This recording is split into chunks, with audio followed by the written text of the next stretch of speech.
Hello, ladies and gentlemen. Namaste, and welcome to this masterclass that we are recording here in Dubai. I'd like to take a moment to thank the organizers of Shopping Center Next for giving us the opportunity to interface with all of you. Virtually, of course. Ideally, we would have liked to meet all of you in person in beautiful Goa, but as you all know, we are living in unusual times. Having said that, tough times don't last forever. The road to recovery, especially in 2021, for the retail development industry specifically, has been a lot better than the way things were looking at same time last year. So I'm glad all of you have used this time and taken this opportunity to upgrade your skills and network with each other. So let's start with a quick introduction. My name is Hitesh Mirani, and I'm the General Manager of McArthur Retail Development Specialist based out of Dubai, United Arab Emirates. And I'm joined here today with our founder and chairman, Mr. Phil McArthur, who will be leading most of the session today. Phil and I never miss an opportunity to network with like-minded individuals such as yourself from the retail and shopping center industry. So it gives us great pleasure to join you today. What I will do is I'll spend a couple of minutes here to explain how we help our clients with our depth of experience, knowledge, and consulting activities. Following that, I'll hand over to Phil, who will talk to you about how our industry needs to rise through all the many challenges that we are facing at the moment, mainly being the rise of e-commerce and the global pandemic, and see how we need an actual action plan to get through this together. So that was basically the introduction of who we are and what we do. Leading our team company and also this masterclass today is Phil McArthur, a very well-known name in the industry with over 40 years of experience developing, managing, and leasing world-class shopping centers all across the globe. Well, thank you so much, Hitesh. And it's a pleasure to be in Goa, albeit remotely, for the Shopping Center's next event. I know all the developers and retailers in India have gone through a very challenging year with the impact of COVID-19 and lockdowns and restrictions on movement. And it seems that we're now getting to an opportunity where we can get out and share information again. So Hitesh and I are based in Dubai today, but we send our greetings, and I have very fond memories of every visit I had to Goa. So today I want to talk to you a bit about a time for action, which is really a mindset that developers need to have in order to move forward from where we are in this point in history. So now that we've talked a bit about my background, I really want to zero in on a topic that Hitesh and I have been working with our clients on. Is really about a time for action. And many organizations have business plans, and they have annual budgets, and they have people in every department, but are we really putting a plan together that is actionable and is realistic? And what do we need to do? Because I know in the audience, we have retailers, we have leasing managers, we have general managers, we have CEOs. I think it's always a team effort, but there needs to be leadership at the top to pull these projects along. And as I mentioned before, this time period is a very difficult one to get our head around that we have a positive future. With the impact of COVID, our retailers have suffered, our malls have suffered, and our customers have suffered. Now they've been able to get some relief from e-commerce. And we're not here to be anti-e-commerce because we all shop online, we all shop physically. E-commerce does a better job in certain categories than physical could ever do. But I think we know there's going to be an accommodation in the future for both. So the pundits out there saying e-commerce is the way of the future, I don't think they're connected to the emotion of the customer. The customer likes to go to the shopping center. They like to go to the retail destination on the water. They like to go to F&B. They want to meet their friends. Obviously, it all has to be done in a safe environment. But remember, in the mall business, if we're talking about it in 2021, we may not get all the ideas implemented until 2023, 2024. So we've got to start now to move forward. So with all these challenges, how do we plan for the success of retail developments in the foreseeable future? Well, like I said, if you're dealing with turbulence, you can't just stay in the boat and keep rocking up and down and not have a way to get to a harbor of safety or a time where you can sit and evaluate and make a plan. Of course, wait and see can be a strategy. But how long can you wait and see if your competition is becoming aggressive and rolling out their shopping center? So we really think, it's a bit like a battle plan. And we've got to keep the plan quite simple, because the big idea in the shopping center or retail development business is it's all about investment. It's all about the retailers investing their money into improvements and stock and staff in order to make a profit. And it's all about the shopping center developer assembling the right kinds of retailers, restaurateurs, and entertainment operators to ensure that the customers are delighted and satisfied when they go to the properties. So we'll move along with the checklist. And, we're moving quite quickly in today's presentation, but we invite you at any time to write to us or give us a call if you want to have any more ideas on this. So in many markets, and I would argue even in some of the markets in the greater Mumbai and New Delhi area, there is oversupply. Let's look at MG Road in Gurgaon. There's 22 malls, I believe, on that road. Only 1 or 2 are successful. So when retailers are evaluating where to open a new store, they have a lot of choice. They can be high street, they can be community mall, they can be mixed use, they can be regional mall. So your mall project has to be attractive. And at the end of the day, the most attractive thing about a new location is the retailer feels in their heart of hearts that you're going to do a good job in operating and in developing and in leasing, and he's going to do a good job in staffing and managing his store, and everybody's going to be profitable. So at any time you're in a leasing negotiation, it's all about the retailers questioning, can I make money at your project or not? So here's 10 major areas we think could help you get your mind around how to improve the performance of your property or a future property you're working on. First of all, location, location, location. The person that came up with that is completely right. And you can have the best location, but the worst brands, and it won't work. So we believe that visibility is a very important thing to make your property memorable. And once it's memorable, it should be attractive. So we see developers that have a bargain basement approach to their exteriors or their landscaping or the curb appeal of their property. But we believe with a bit of money well spent and a good design, you can have a very attractive visibility of your property. Your anchors can be well identified on the outside of the building and promoted, because that's why people are going to your property. And that it's easy to understand where to drive in to park. And obviously, a location in the middle of a catchment area is much better than a location that's outside of town where there is no catchment area.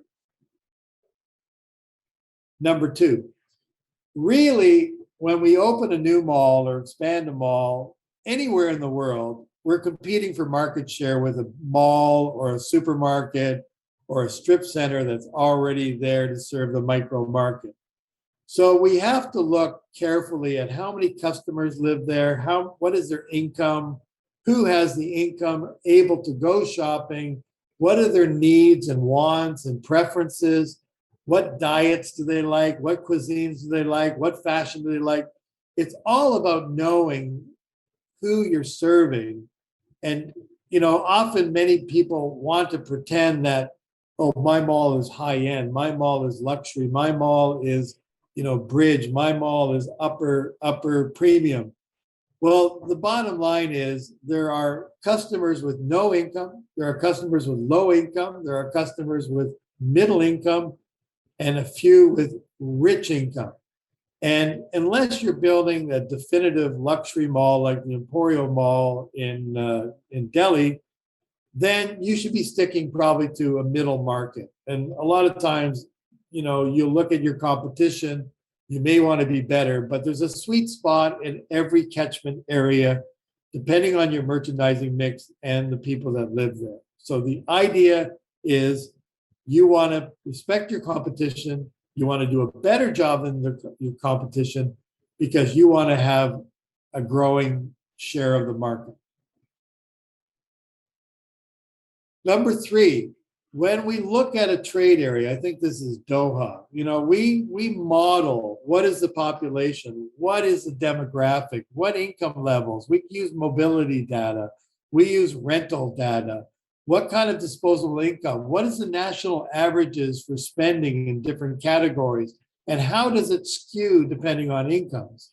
And then we can typically come up with how much mall GLA space would be needed for the new project we're working on.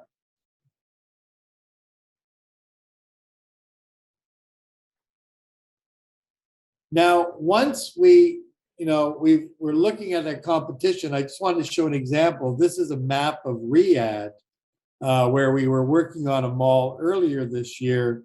I think there's about 80 shopping centers in Greater Riyadh. So then you start to realize that the super regional malls, the mega projects, the ones that are 1 million square feet, 1.5 million square feet of rentable area, are different in terms of their catchment appeal than the smaller community malls and the neighborhood centers. But they all serve a need for a micro catchment, a primary trade area, a secondary trade area, or if you're the mega mall, you may be drawing from 2 hours away. But if you're the little mall downtown with 30 shops, you may be drawing from only 2 or 3 kilometers away. So understanding how you fit in the hierarchy of competitive centers is extremely important because that helps you be focused on your merchandising mix and what the expectation should be in terms of your property. Number 5, it's like David Letterman. So we also think that developers, when we first started looking at the India market 25 years ago, every shop was sold and it was strata title and it was a condominium approach.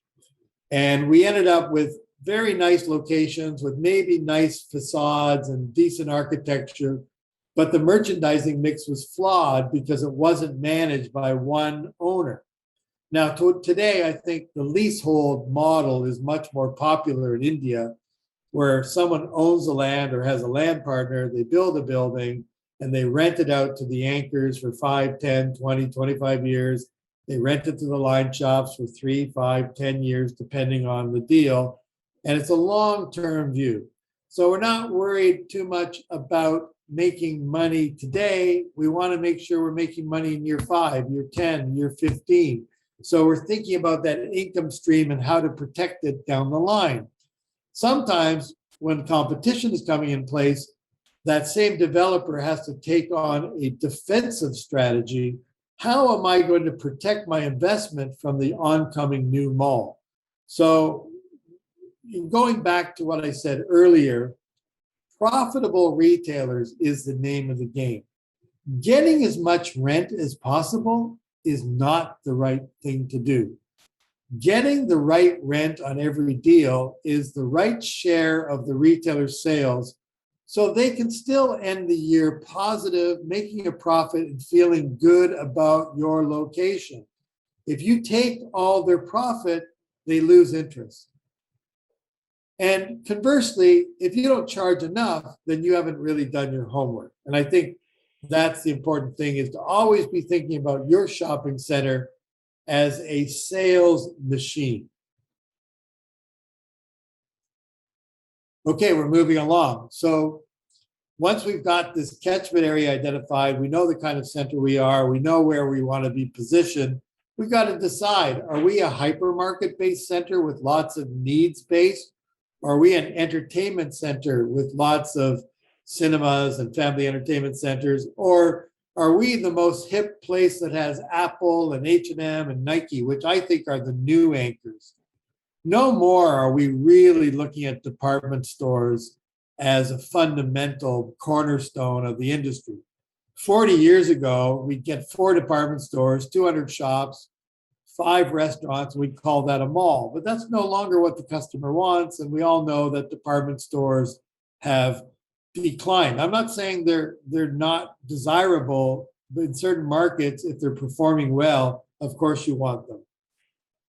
Okay, so we've got our anchors lined up, our attractions. Now we want to get the right mix. And I talk about the dream mix, like you're making a movie and the mall is like every scene in the movie. So if you want to have, the most popular contemporary fashion department store, you're probably talking about H&M as a global brand.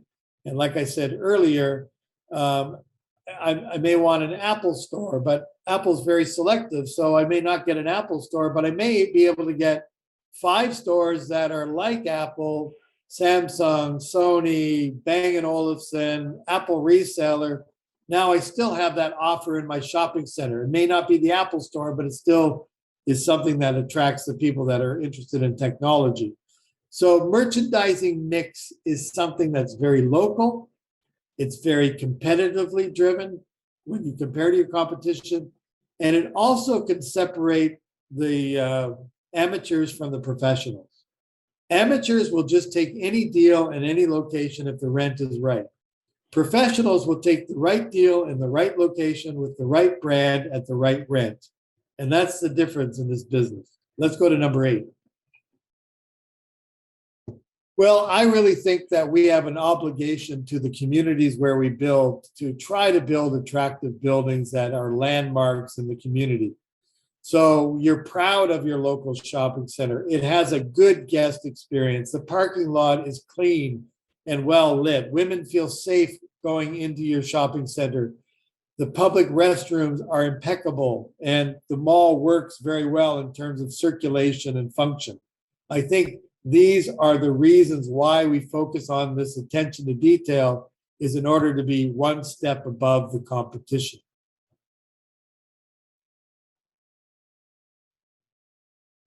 I've learned the hard way that parking is the lifeblood of any shopping center in the world, with the exception of downtown centers that are well serviced by rapid transit. Traditionally, developers are very reluctant to add more parking to a new scheme because they always say to me, I don't make any money off the parking. And I try to say to them, no parking, no retailers, no retailers, no money. Because the retailers, the first thing that Carrefour will ask for, or any major big bazaar, they'll say, how many parking spaces are available for my customers?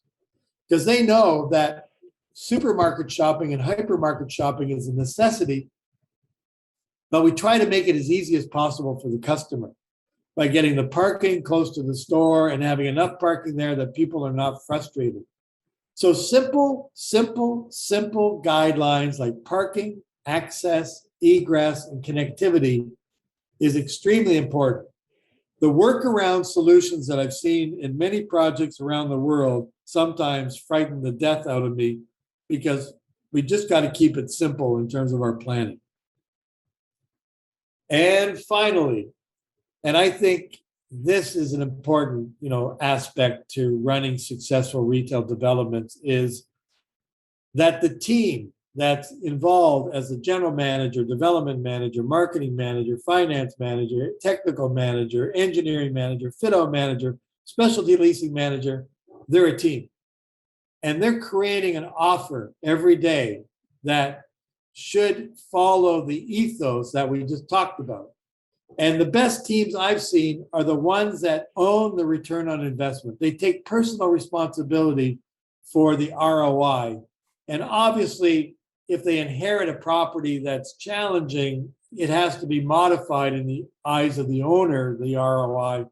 But these teams have a collective vision. They have a strong leader that gets them through the necessary steps to running the property. There's coordination, not, sometimes mall organizations can have political elements where one department doesn't talk to another department. To me, that's bizarre because you're all working at one building trying to make the owner a profit. And if you have your own agenda, you're probably in the wrong property. So I think that really concludes the formal part of the presentation. I hope that you've found our presentation interesting. I'm really happy that Hitesh got a chance to meet everyone, or you to meet Hitesh, because I'm very delighted to be working with him. And I think we've impressed upon you that this thinking leads you towards action is now.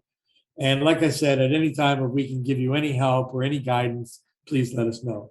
Thank you very much and enjoy the rest of your conference. Thank you, Phil. Thank you, everyone, for attending. Surely you have a lot to take home post this presentation, lots to think about. In conclusion, I will just simply say that these rules that Phil laid out are universal rules. This is not something that works only in this part of the world and doesn't work in some other part of the world. The whole picture of putting a shopping center together is like putting pieces of a jigsaw together. The right size has to fit the right space for the entire picture to look the way that you wanted it to look when you originally conceptualized the project in your head. So keep thinking about what we just spoke about. And of course, you have our contact information to reach out to us whenever you feel like. Thank you very much and wish you all the best.